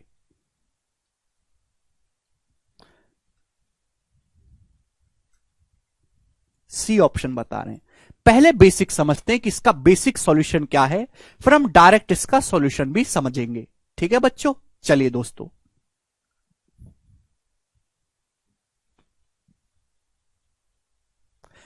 नहीं कोई दिक्कत। अब आप पहले चेक करो क्या ये अर्थमेटिक प्रोग्रेशन है, नहीं। क्या ज्योमेट्रिक प्रोग्रेशन है, नहीं। 4 से 44 11 गुना है, 44 से 11 गुना ये नहीं होता। तो फिर क्या करें, कुछ समझ नहीं आ रहा तो एक ही काम करते हैं बच्चों, 4 कॉमन लेंगे। 4 कॉमन लेंगे, बचा क्या, 1 प्लस डबल 1 प्लस ट्रिपल 1, सभी में से 4 कॉमन आ रहा है। अभी 444 में से 4 कॉमन लेंगे तो 111 बचेगा। और एन टर्म्स तक जा रहा है मेरे दोस्तों, एन पदों का आपको योग निकालना है। ठीक है भाई, ये भी कोई सीरीज नहीं बनी तो क्या किया जाए बच्चों, इसमें ध्यान से अगर आप सुनो मेरे प्यारे भाई, 9 से गुणा और 9 से भाग करिए। आप बोलोगे सर हमने क्यों किया, मुझे क्या सपने आ रहे हैं, अभी पता चलेगा। इस ऊपर 9 से गुणा कर दो, नीचे 9 से भाग कर दो। 1 में 9 से गुणा करेंगे 9, 11 में 9 से भाग करेंगे 99, 111 में 9 से भाग करेंगे 999, और dot dot dot dot dot dot N terms. आप बोलोगे हां जी सर, बात अच्छी तरीके से समझ में आया। आप कहोगे सर आपने 9 से गुणा क्यों की। बच्चों 9 ही एक अकेला ऐसा नंबर है 9 जिसको 10 में लिखा जा सकता है, 10 माइनस 1, 9 99, 10 की पावर 2 माइनस 1। ठीक है बच्चों, आप बोलोगे हां जी सर। ठीक है भाई, 999 1000 माइनस 1, यही 9 का ही अकेला ऐसा सीक्वेंस है जिसको 10 की फॉर्म में लिखा जा सकता है, और 10 एक जीपी बनाएगा। ये आपको चीज एनसीईआरटी में इसलिए सिखाई गई थी। इस 9 का मतलब है 10 माइनस 1, इस 99 का मतलब है 100 माइनस 1, इस 999 का मतलब है 1000 माइनस 1, आगे 9999 होगा उसका मतलब 10,000 माइनस 1, तो 4/9।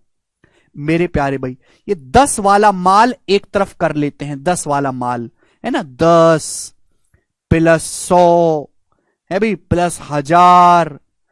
क्लियर, आप बोलोगे जी सर बिल्कुल सही, plus dot dot dot N terms तक, ये 10 वाला माल एक तरफ कर लेते हैं। फिर मेरे प्यारे भाई ये बताइएगा आप, माइनस, भाई यहां भी देखो -1 है, ये भी -1 है, ये भी -1 है, ये भी -1 है, तो -1 कितनी बार होगा, n बार। हर टर्म में -1 -1 -1 -1 आ रहा है n बार। -1 -1 -1 n बार किया जाए तो -n नहीं हो जाएगा। ये -1 -1 -1 -1 कितनी बार होगा, n बार होगा, -n हो जाएगा। अगर मैं आपसे कहूं कि -1 -1 -1 3 बार करो तो -3 नहीं हो जाएगा। यहां हर टर्म में -1 -1 -1 -1 n बार करेंगे तो -n हो जाएगा। आप बोलोगे हां जी सर बिल्कुल सही। ये क्या है बच्चों, ये एक गुणोत्तर श्रेणी बन गई। तो ये इसलिए स्पेशल क्वेश्चन है कि इसमें सीरीज दी नहीं है, सीरीज बनानी पड़ती है। सवाल में दिया नहीं होता, सवाल बनाना पड़ता है। आप बोलोगे जी बहुत बढ़िया। और मेरे दोस्तों मैंने अभी आपको समझाया कि ये इनफाइनाइट टर्म्स तो नहीं है, ये एन टर्म्स हैं। किसी भी गुणोत्तर श्रेणी के एन टर्म्स का फॉर्मूला मैंने अभी आपको लिखवाया मेरे दोस्तों, अगर आपको याद हो। ए मतलब पहला टर्म 10 है। कॉमन रेशियो कितना है, कॉमन रेशियो यहां पर 10 ही है। कॉमन रेशियो कितना है 10, आर की power n -1, a into r की power n -1 upon r -1। Common ratio 10 है, 10 -1 9, और ये मेरे दोस्तों माइनस का n। आप बोलोगे हां जी सर, यहां पे पहला टर्म 10 है, कॉमन रेशियो भी 10 है, 10 गुना होता जा रहा है। अंदर 4 से गुणा करेंगे मेरे दोस्तों तो 40/81, 10 की पावर n -1 और -4n/9। ये सवाल का आंसर है मेरे दोस्तों, 40/81, 10 की power n -1 upon 4n-9। C option correct है इस सवाल का, ये इसका बेसिक सॉल्यूशन है।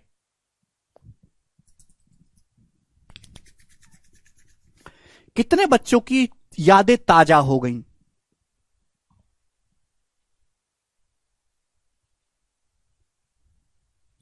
बताओ।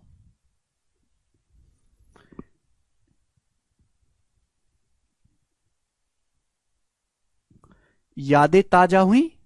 आप बोलोगे हां जी सर यादें ताजा हुई हैं हमारी, टेंशन मत लो। अब मेरे प्यारे भाई मैं इसको हटा दे रहा हूं, हटाइए इसको, बकवास है। क्लियर है। अरे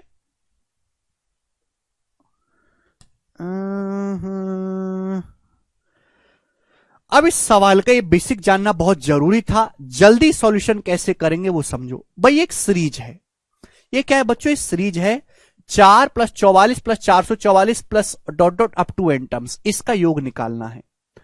इस सीरीज का पहला पद 4 है, दूसरा पद 44 है, तीसरा पद 444 है। अगर मैं इस सीरीज में केवल एक ही पद लूं मेरे दोस्तों, इसको बोलते हैं hit and trial value putting. अगर इस सीरीज का एक ही पद लिया जाए, एक ही पद, अगर मैं इस सीरीज का केवल एक ही पद लूं, यानी कि सीरीज क्या रह जाएगी? एक ही पद ले रहे हो भाई साहब 4, तो एक पद का योग 4 आना चाहिए। अगर मैं सीरीज के 2 पद लेता हूं, 2 पद, यानी कि पहला 4 दूसरा 44, तो योग आना चाहिए 88। क्लियर? ये लॉजिक समझ में आ रहा है? आप बोलोगे हाँ जी सर। भाई एन का मान तो फिक्स नहीं है, सवाल में एन का मान कुछ भी हो सकता है। 1 टर्म लो, 2 टर्म लो, 3 टर्म लो, 4 टर्म लो, 5 टर्म लो, ऐसी लो अपनी। तो मेरे प्यारे भाई, जब एन का मान फिक्स है ही नहीं, एन कुछ भी हो सकता है, तो अगर मैं इस सीरीज का केवल एक टर्म लूं मेरे दोस्तों, एक टर्म लूं, ये बाकी मुझे आगे दिखता नहीं, तो एक टर्म 4 आ गया, तो एक टर्म का योग भी 4। तो आंसर ऐसा ऑप्शन होना चाहिए जहां n बराबर 1 रखने पर 4 आ जाए, n बराबर 1 रखने पर 4 आ जाए। आंसर ऐसा ऑप्शन होना चाहिए मेरे दोस्तों। 4 तभी आएगा जब कटे। 8 में से n की जगह 1 रखेंगे, 8 में से 1 करेंगे 7, 7 तो काटेगा ही नहीं, उत्तर नहीं हो सकता। 8 में से 1 घटाएंगे 7, 7 तो 81 को काटेगा ही नहीं, 4 आएगा नहीं कभी। ये रखते हैं। n की जगह 1 रखेंगे, 40/81। n की जगह 1 रखेंगे, 10 - 1 9, माइनस n की जगह 1 रखेंगे, 4/9, 9 नाम 81। 40/9 में से 4/9 घटाएंगे, 36/9, 4 आ रहा है। इस सीरीज में n बराबर 1 रखने पर 4 आ रहा है, यहां कतई नहीं आएगा, क्योंकि यहां 4n/9 था, यहां 5n/9 है, तो यहां 4 नहीं आएगा। आंसर क्या है? सी ऑप्शन इस सवाल का आंसर है मेरे प्यारे भाई। खत्म।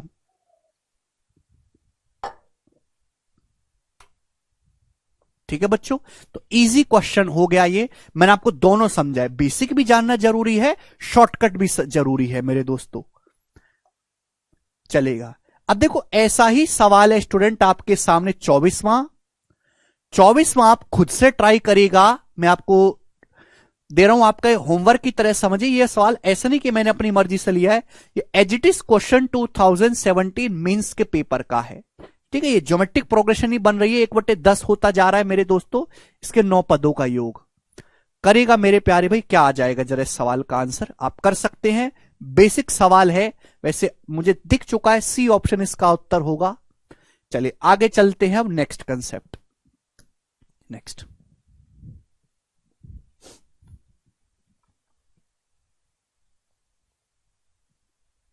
ठीक है भाई, चलेगा। तो ये थी जीपी की कहानी। जीपी से ज्यादा सवाल नहीं आता है पेपर में, ज्यादातर जो सवाल आता है वो अर्थमेटिक प्रोग्रेशन से ही आता है। ठीक है बच्चों, अब सब लोग अपनी कॉपी में डालेंगे तीसरी और आखिरी series, harmonic series. Harmonic series से सवाल बिल्कुल भी नहीं आता, ना ही बनता है।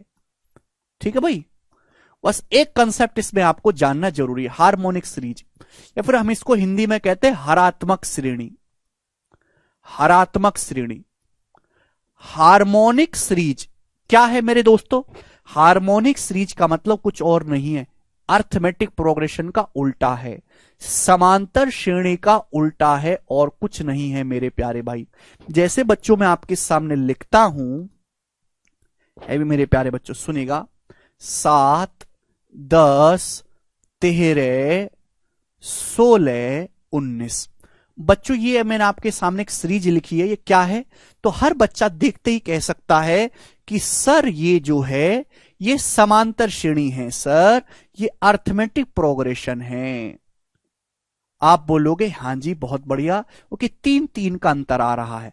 अगर मैं इसका उल्टा कर दूं, हर टर्म को उल्टा कर दो, बटे 1 कर दो, 1/7, 7 का उल्टा 1/7, 10 का उल्टा 1/10, 13 का उल्टा 1/13, 16 का उल्टा बच्चों 1/16, 19 का उल्टा 1/19, तो एक दूसरी सीरीज बन के आएगी बच्चों। ये जो सीरीज बन के आएगी इसको हम बोलते हैं बच्चों हार्मोनिक प्रोग्रेशन या फिर हरात्मक श्रेणी। ठीक है ना?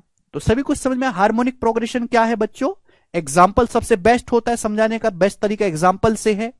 तो ये है, इस पे कोई सवाल वगैरह नहीं बनता है ना टर्म का, क्योंकि सवाल क्या है, अर्थमेटिक प्रोग्रेशन के फॉर्मूले लगेंगे, बस उल्टा करके लगेंगे। ठीक है बच्चे, चलेगा। पेपर में सवाल आता है मीन निकालने के लिए मेरे प्यारे भाई, मीन निकालने के लिए पेपर में सवाल आता है बच्चों, mean. If A and B are two positive numbers, if A and B are, next concept है, सब लोग अपनी कॉपी में हेडिंग डालेंगे नेक्स्ट कंसेप्ट और इसको इंपॉर्टेंट मार्क कर लेंगे। If A and B are two positive numbers, Hindi वाले भाई लिख लेंगे यदि ए और बी दो धनात्मक संख्याएं बच्चों, यदि ए और बी दो धनात्मक संख्याएं हैं, यदि ए और बी दो धनात्मक संख्याएं हैं, पॉजिटिव नंबर्स हैं, तो मेरे प्यारे भी अगर ए और बी दो पॉजिटिव नंबर हैं तो उनका अर्थमेटिक मीन क्या होता है मेरे प्यारे भाई, अर्थमेटिक मीन, अर्थमेटिक मीन क्या होता है? अर्थमेटिक मीन को हम हिंदी में कहते हैं समांतर माध्य। आपको दो संख्याएं दे देगा प्यारे भाई और आपसे पूछ लेगा बताओ इनका अर्थमेटिक मीन क्या है, समांतर माध्य है। यदि ए और बी तो पॉजिटिव नंबर्स हैं तो उनका अर्थमेटिक मीन जो होता है समांतर माध्य, वो होता है उन दोनों संख्याओं को जोड़ के आधा कर दीजिए मेरे प्यारे भाई, दोनों संख्याओं को जोड़ के आधा कर दो मेरे प्यारे बच्चों। आप बोलोगे हां जी सर। दूसरी चीज आपसे पूछता है एग्जाम में जीएम, क्या पूछता है? जीएम। हिंदी में हम इसको इंग्लिश में हम इसको बोलेंगे ज्योमेट्रिक मीन। क्या बोलते हैं बच्चों इसको? Geometric mean, geometric mean. Hindi में इसको बोलते हैं गुणोत्तर माध्य है। क्या बोलते हैं बच्चों इसको हम हिंदी में? गुणोत्तर माध्य है। ठीक है प्यारे भाई, अगर दो संख्याएं ए और बी हैं बच्चों, उनका ज्योमेट्रिक मीन निकालना है तो उनकी गुणा करके अंडर रूट ले लीजिए मेरे प्यारे भाई, रूट ए बी। ठीक है प्यारे भाई, आप बोलोगे हां जी सर। तीसरा आपसे पूछेगा हार्मोनिक मीन क्या होता है? एचएम। एचएम हिंदी में हम इसको, सॉरी इंग्लिश में हम इसको कहेंगे हार्मोनिक मीन, हार्मोनिक मीन, या फिर हिंदी में हम इसको कहते हैं हरात्मक माध्य है। हरात्मक माध्य आपको दो संख्याएं दे देगा मुंह उठा के और आपसे पूछेगा इनका हरात्मक माध्य क्या है, तो हरात्मक माध्य आएगा 2ab अपॉन ए प्लस बी, 2ab अपॉन ए प्लस बी। आप बोलोगे हां जी सर बिल्कुल सही, 2ab अपॉन ए प्लस बी। क्लियर है? आप बोलोगे हां जी सर। एग्जाम्पल के लिए मैं आपसे कह देता हूं बच्चों, बताओ जैसे दो संख्याएं 4 और 9 हैं, दो संख्याएं बच्चों 4 और 9 है, एग्जाम्पल में लेता हूं, मैं आपसे पूछता हूं इनका अर्थमेटिक मीन क्या होगा? दो संख्याएं 4 और 9 है, इनका अर्थमेटिक मीन क्या होगा? तो अर्थमेटिक मीन क्या आएगा? जोड़ के आधा कर दो, 4 + 9 13, 13 का आधा 6.5। उसके बाद ज्योमेट्रिक मीन क्या आएगा? सवाल आ गया 4 9 का ज्योमेट्रिक मीन बताओ, तो क्या होगा? 4 नाम 36, 36 का अंडर रूट 6। हार्मोनिक मीन क्या आएगा 4 और 9 का?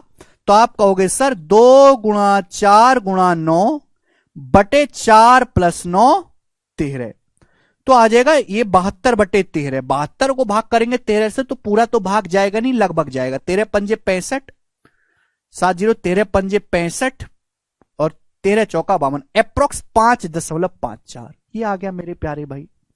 क्लियर है? तो अगर आपके पास दो संख्याएं ए और बी हैं, उनका अर्थमेटिक मीन समांतर माध्य आपसे पूछा जाए तो इसका मतलब जोड़ के आधा कर देना है। हार्मोनिक मीन पूछा जाए तो उनकी गुणा करके अंडर रूट लेना है। Sorry geometric mean. Harmonic mean पूछा जाए तो 2ab अपॉन ए प्लस बी। मैंने आपको एग्जाम्पल से भी समझा दिया। ऑब्जर्व करने वाली बात यह है कि किन्हीं भी दो संख्याओं या दो से ज्यादा अर्थमेटिक मीन हमेशा ज्योमेट्रिक मीन से बड़ा होगा, बड़ा होगा मेरे प्यारे में। देखो ना, अर्थमेटिक मीन 6.5 आया है, ज्योमेट्रिक मीन 6 आया है, अर्थमेटिक मीन बड़ा है। और जो ज्योमेट्रिक मीन है वो हमेशा हार्मोनिक मीन से बड़ा होगा मेरे प्यारे भाई। This is the important concept कि दो संख्याएं हो या दो से ज्यादा, उनका अर्थमेटिक मीन जो होगा वो हमेशा ज्योमेट्रिक मीन से बड़ा होगा। और जो ज्योमेट्रिक मीन होगा वो हमेशा हार्मोनिक मीन हरात्मक माध्य से बड़ा होगा। क्लियर है? अगर बच्चों दोनों नंबर बराबर हो जाए, अगर नंबर ही बराबर हो जाए, करके देख लो, ए और बी बराबर हो जाए, तो अर्थमेटिक मीन क्या आएगा? ए, ज्योमेट्रिक मीन भी ए और हार्मोनिक मीन भी ए। अगर नंबर बराबर संख्याएं हैं, इक्वल में करें मेरे दोस्तों, जैसे मैं आपके सामने कहूं 5 और 5 का बताओ अर्थमेटिक मीन, अर्थमेटिक मीन भी 5 5 का 5 आएगा, ज्योमेट्रिक मीन भी निकाल लो 5 आएगा, हार्मोनिक मीन भी निकाल लो 5 आएगा। अर्थमेटिक मीन या equal to B, arithmetic mean या तो ज्योमेट्रिक मीन से बड़ा होगा या फिर इक्वल होगा। ज्योमेट्रिक मीन हमेशा ही हार्मोनिक मीन से बड़ा होगा या इक्वल होगा। सबसे बड़ा समांतर माध्य होता है, फिर उससे छोटा गुणोत्तर माध्य है और सबसे छोटा हरात्मक माध्य है। आप बोलोगे हां जी सर, इक्वल तभी होगा जब संख्याएं बराबर हों, अगर संख्याएं बराबर नहीं है तो अलग अलग होगा मेरे प्यारे भाई। आप बोलोगे जी सर, कुछ बच्चों के मन में डाउट ये जा रहा है कि सर ये तो आपने दो संख्याओं के लिए बताई, तो हमने बचपन में भी पढ़ा है, अगर संख्याएं दो से ज्यादा रहें तो हम कैसे निकालेंगे समांतर माध्य गुणोत्तर माध्य? सपोज आपके सामने बच्चों n संख्याएं A1 ए से लेके A1 A2 A3 dot dot ये an तक, आपके पास कितनी संख्या? n संख्याएं, A1 से लेके 1 2 3 4 5 n नंबर जा रहे हैं मेरे प्यारे भाई। तो अगर आपको n संख्याओं का समांतर माध्य निकालना है, दो से ज्यादा संख्याएं, तो मेरे दोस्तों इन सबको जोड़ो पहले, है ना, A1 से लेके मेरे दोस्तों AN तक को जोड़ो, सारी संख्याओं को जोड़ो। ये कितनी संख्या? n संख्याएं, n संख्याएं तो n से भाग दे दो। दो संख्याएं थी, जोड़ के 2 से भाग दिया। तीन संख्याएं होती, जोड़ के 3 से भाग देते। चार संख्याएं होती, 4 से भाग देते। 5 संख्याएं होती, 5 से भाग देते। ज्योमेट्रिक मीन भाई, दो संख्याएं तो मैंने गुणा करके अंडर रूट लिया, यहां पे n संख्याएं तो आपको गुणा करनी है पहले, A1 की, A1 A2 A3 इन सब की गुणा करो मेरे प्यारे भाई। दो संख्याएं तो मैंने अंडर रूट लिया, अंडर रूट मतलब पावर 1/2। तीन संख्याएं तो क्यूब रूट लूंगा, चार संख्याएं फोर्थ रूट लूंगा, n संख्याएं nth रूट लूंगा। जैसे आपसे मैं कहूं कि संख्याएं 5 6 और 9, इनका ज्योमेट्रिक मीन बताओ, तो इनका ज्योमेट्रिक मीन क्या आएगा? मल्टीप्लाई करके तीन संख्याएं क्यूब रूट ले लीजिए, ये इनका ज्योमेट्रिक मीन आ गया मेरे प्यारे भाई। आप बोलोगे सर अब के आपका सोने का ऑस्कर पक्का। अगर मेरे प्यारे भाई, अगर n संख्याओं का आपको हार्मोनिक मीन निकालना है, हार्मोनिक मीन, तो क्या होगा? तो आप कहोगे सर n संख्याएं तो 2/1/1/A1 plus 1/A2 plus 1/A3 plus dot dot dot dot 1/AN। आप बोलोगे हां जी सर बिल्कुल सही, एक पैसे का सर इसमें डाउट नहीं है।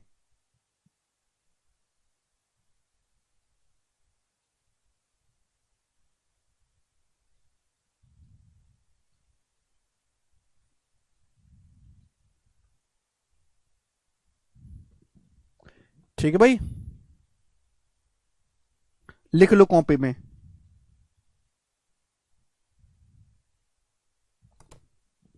सॉरी N2 नहीं, N आएगा मेरे दोस्तों, n upon 1/A1 plus 1/A2 plus 1/A3 plus dot dot 1/AN। जैसे मैंने अभी दो संख्याओं का निकाल के बताना, दो संख्याएं थी A और B, दो संख्याओं का निकालना है, दो है ना, 1/A प्लस 1/B, एलसीएम लूंगा तो AB ऊपर पहुंचेगा 2AB अपॉन B प्लस। ये आ गया कि नहीं आ गया? आप बोलोगे सर आ तो गया, बहुत बढ़िया सर, बहुत बढ़िया। ठीक है बच्चों, चलेगा। तो ये मैंने आपको समझाया, कितने कंसेप्ट हुए। पहले मैंने आपको ये समझाया कि परिभाषा क्या है इनकी, फिर मैंने आपको ये एग्जांपल लेके समझाया, फिर मैंने आपको यहां से वेरीफाई करवा दिया। ठीक है बच्चों, फिर मैंने आपको n संख्याओं के बारे में बता दिया। अब अगर आपके पास दो संख्याएं हैं मेरे प्यारे भाई, ठीक है ना, दो हो या मेरे दोस्तों कितनी भी हो, relation arithmetic mean, harmonic mean और ज्योमेट्रिक मीन में क्या रिश्ता है मेरे प्यारे भाई? ये चाहे दो संख्या हो, चाहे तीन हो, चाहे चार संख्या हो, सभी के लिए सत्य है मेरे प्यारे बच्चों। अर्थमेटिक मीन, ज्योमेट्रिक मीन और हार्मोनिक मीन में क्या रिश्ता है? इन तीनों में आपस में भी रिश्ता होता है मेरे प्यारे भाई। अर्थमेटिक मीन, अगर आप संख्याओं के अर्थमेटिक मीन और हार्मोनिक मीन की अगर गुणा करेंगे मेरे प्यारे भाई तो ज्योमेट्रिक मीन का स्क्वायर आता है। Relation between am, GM and HM, arithmetic mean गुणा हार्मोनिक मीन जो होता है वो हमेशा ज्योमेट्रिक मीन के स्क्वायर के बराबर होता है। ये बहुत पूछा जाता है, आपको कोई भी दो वैल्यू दे देगा और आपसे तीसरी वैल्यू पूछ लेगा। एग्जांपल के लिए मैं जैसे दो संख्याएं ले लेता हूं, ए और बी, दो संख्याएं, तो ए और बी का अर्थमेटिक मीन क्या होगा, ए प्लस बी बटे दो। हार्मोनिक मीन क्या होगा ए और बी का मेरे दोस्तों, 2ab अपॉन ए प्लस बी। आप बोलोगे हां जी सर बिल्कुल सही, कोई प्रॉब्लम नहीं है, ठीक है। तो आप इनकी गुणा करेंगे प्यारे बच्चों, इससे ये कैंसल आउट हो जाएगा, ए प्लस बी से ए प्लस बी, दो से दो कैंसल आउट हो जाएगा, तो बचा ए बी। और ए बी का मतलब क्या है, ए बी का मतलब है रूट ए बी का होल स्क्वायर। ए बी को क्या लिख सकते हो, रूट ए बी का होल स्क्वायर। जैसे 5 को क्या लिख सकते हो, रूट 5 का होल स्क्वायर। तो बच्चों ये है अर्थमेटिक मीन दो संख्याओं का, ये उनका हार्मोनिक मीन है। मल्टीप्लाई करने पर क्या आ गया, ज्योमेट्रिक मीन आ गया, रूट ए बी का होल स्क्वायर आ गया कि नहीं आ गया, तो प्रूफ भी हो गया। तो चाहे मैंने एग्जांपल्स आपको समझा दे, चाहे दो संख्या हो, चाहे तीन हो, चाहे चार हो, चाहे पांच हो, चाहे एन हो, हमेशा अर्थमेटिक मीन गुणा हार्मोनिक मीन बराबर होगा ज्योमेट्रिक मीन के स्क्वायर के। क्लियर। आप बोलोगे जी सर अब के, बहुत बढ़िया। 25वां सवाल बताओ मेरे दोस्तों। देखो यह सवाल सीडीएस के पेपर में आया है 2021 में। सवाल क्या है कि एक्स, वाई और जेड का हार्मोनिक माध्य, एक्स और वाई की, sorry, X is the harmonic mean between Y and Z. X जो है वाई और जेड का हार्मोनिक माध्य है, ठीक है ना। यहां पे हिंदी में जरा और ही गलत लग गया है, ठीक है। एक्स वाई और जेड का हार्मोनिक माध्य है, तो कौन सा स्टेटमेंट सही है। यदि एक्स और वाई और जेड का हार्मोनिक माध्य है मेरे प्यारे भाई, तो एक्स की जो वैल्यू होगी बच्चों वो क्या होगी, 2yz upon Y plus Z, ये होगी मेरे प्यारे भाई। एक्स का जो मान आएगा यही आएगा। कौन सा सही है मेरे प्यारे भाई, यहाँ पे बराबर जीरो है मेरे दोस्तों ना, ये थोड़े ऑप्शन गड़बड़ है, ये बराबर जीरो है।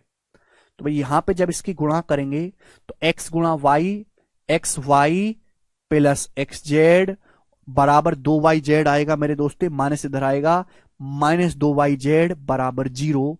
कौन सा ऑप्शन सही है, बी ऑप्शन सही है। बढ़िया सवाल है एकदम गोरा। लास्ट क्वेश्चन हम करेंगे 26 में, बताइएगा।